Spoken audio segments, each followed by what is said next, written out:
Hi everyone. നമ്മൾ മലയാളികൾ information സ്വീകരിക്കുന്നതിലും ഉൾക്കൊള്ളുന്നതിലും റാഡിക്കലായ ഒരു മാറ്റം തന്നെ സംഭവിച്ചിട്ടുണ്ട്. ന്യൂസ് പേപ്പേഴ്സ്, TV ഇതിൽ നിന്നെല്ലാം മാറി ഇപ്പോൾ സോഷ്യൽ മീഡിയയിലൂടെയാണ് നമ്മൾ കാര്യങ്ങൾ പലപ്പോഴും മനസ്സിലാക്കുന്നത്. അപ്പോൾ സോഷ്യൽ മീഡിയയിൽ ഈയിടെയായി കാർഡിയോളജി ഫീൽഡിൽ ഏറ്റവും കൂടുതൽ ശ്രദ്ധ നേടിയ ഒരു ഏരിയയാണ് ലേസർ ആൻജിയോപ്ലാസ്റ്റി. അതിനെക്കുറിച്ച് ഒരുപാട് വീഡിയോസ്, ഒരുപാട് ഡിസ്കഷൻസ് എല്ലാം ഉണ്ടായിട്ടുണ്ട്. അപ്പോൾ ആരാണ് ശരിക്കും ഈ ലേസർ, എന്താണ് ശരിക്കും ലേസർ ആൻജിയോപ്ലാസ്റ്റി എന്നിങ്ങനെയുള്ള പല ചോദ്യങ്ങളും നമുക്ക് ഉണ്ട്. ഇങ്ങനെ ആൾക്കാർ സാധാരണയായിട്ട് സംശയമായി ചോദിക്കുന്ന ചില ലേസർ ആൻജിയോപ്ലാസ്റ്റിയെ കുറിച്ചുള്ള ചോദ്യങ്ങളും അതിന്റെ ഉത്തരങ്ങളും അതാണ് നമ്മളിപ്പോൾ ഈ സെഷനിലൂടെ ഉദ്ദേശിക്കുന്നത്. നമ്മുടെ എല്ലാം സ്കൂൾ കാലഘട്ടത്തിൽ ഫിസിക്സിൽ നമ്മൾ പഠിച്ചിട്ടുണ്ട് laser, light amplification by stimulated emission of radiation.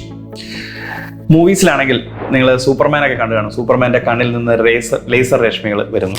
അതുപോലെ തന്നെ സ്റ്റാർ വാർസ് സീരീസിൽ ലൂക്ക് സ്കൈവാക്കറും ഡാർത്ത് വേഡറും ലേസർ സോർട്സ്, ലൈറ്റ് സേബേഴ്സ് ഉപയോഗിച്ച് ഫൈറ്റ് ചെയ്യുന്നു. മെഡിക്കൽ ഫീൽഡിലാണെങ്കിൽ നമ്മൾ ഏറ്റവും കൂടുതൽ ലേസർ കേട്ടിട്ടുള്ളത് കണ്ണിന്റെ ചികിത്സയിലാണ്, ലേസർ ട്രീറ്റ്മെന്റ് കണ്ണിന് വേണ്ടി. ഇതുപോലെ തന്നെ ലേസർ എനർജി ഉപയോഗിച്ച് ഹൃദയത്തിലെ രക്തധമനികളായ കൊറോണറി ആർട്ടറികളിൽ ഉണ്ടാകുന്ന ബ്ലോക്കുകളെ റിമൂവ് ചെയ്യാൻ അല്ലെങ്കിൽ മാറ്റാനായിട്ട് ആൻജിയോപ്ലാസ്റ്റിയിലൂടെ ശ്രമിക്കുന്ന ടെക്നിക്കിനെയാണ് നമ്മൾ ലേസർ ആൻജിയോപ്ലാസ്റ്റി എന്ന് പറയുന്നത്.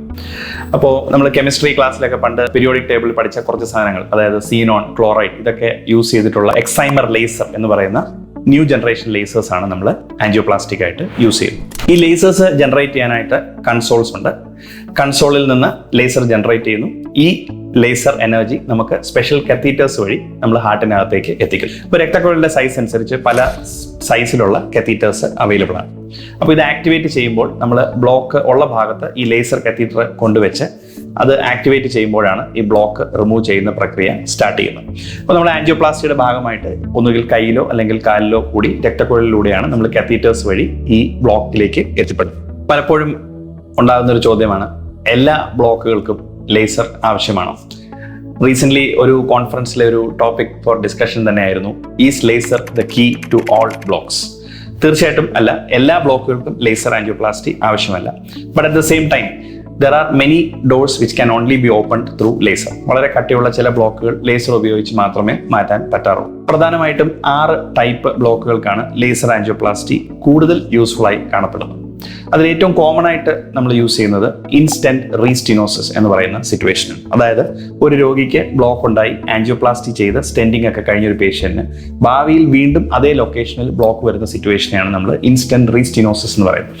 ആവറേജ് ഒരു 4 to 5% ആൾക്കാർക്കാണ് അങ്ങനെ ഉണ്ടാകുന്നത്.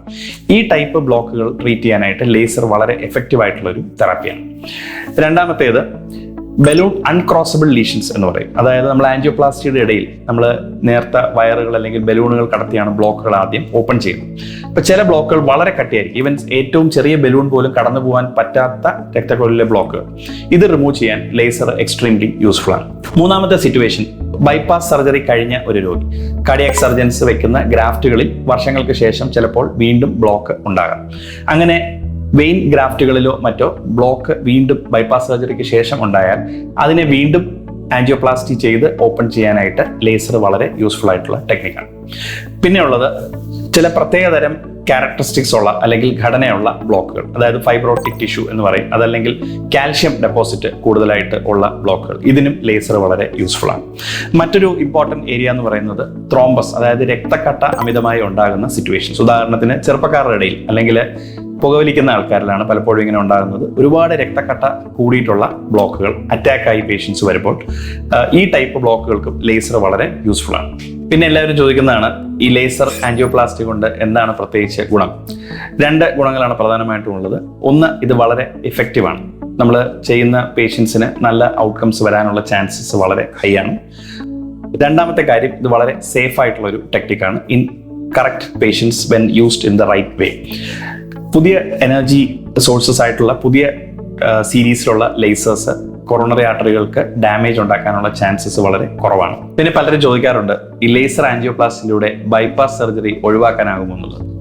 First point, laser angioplasty is not a tool for eradication of bypass surgery. നമ്മളൊരു ചൊല്ലുണ്ട്, render unto Caesar what is Caesar's. അതുപോലെ തന്നെ സർജന് പ്രാധാന്യമുള്ള പല സിറ്റുവേഷൻസും ഉണ്ട്. പല രോഗികൾക്കും സർജറി വളരെ ഇമ്പോർട്ടൻ്റ് ആയിരിക്കും. ചില പേഷ്യൻസിന് ആൻജിയോപ്ലാസ്റ്റി ബെറ്റർ ആയിരിക്കും. സോ കാർഡിയാക് സർജൻസ് ചെയ്യുന്ന വർക്ക് അമേസിംഗ് വർക്കാണ്.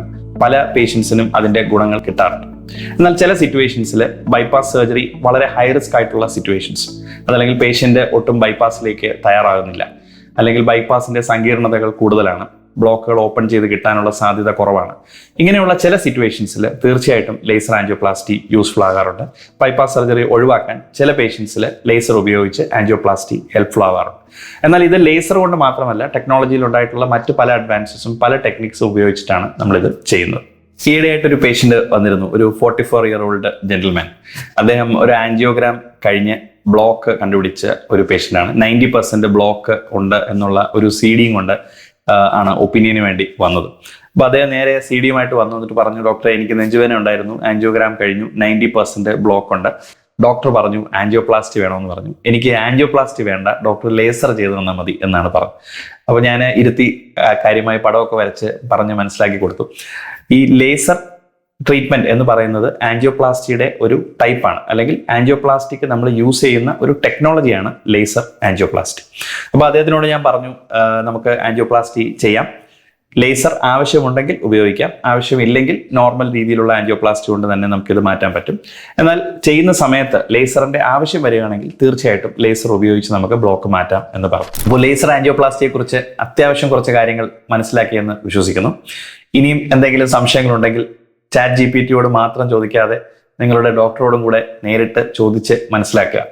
കാരണം കറക്റ്റ് ഇൻഫർമേഷൻ മുഖ്യം, ബിജുലേ. Thank you very much. നാടിന് നല്ല ഹൃദയം ഉണ്ടാവട്ടെ.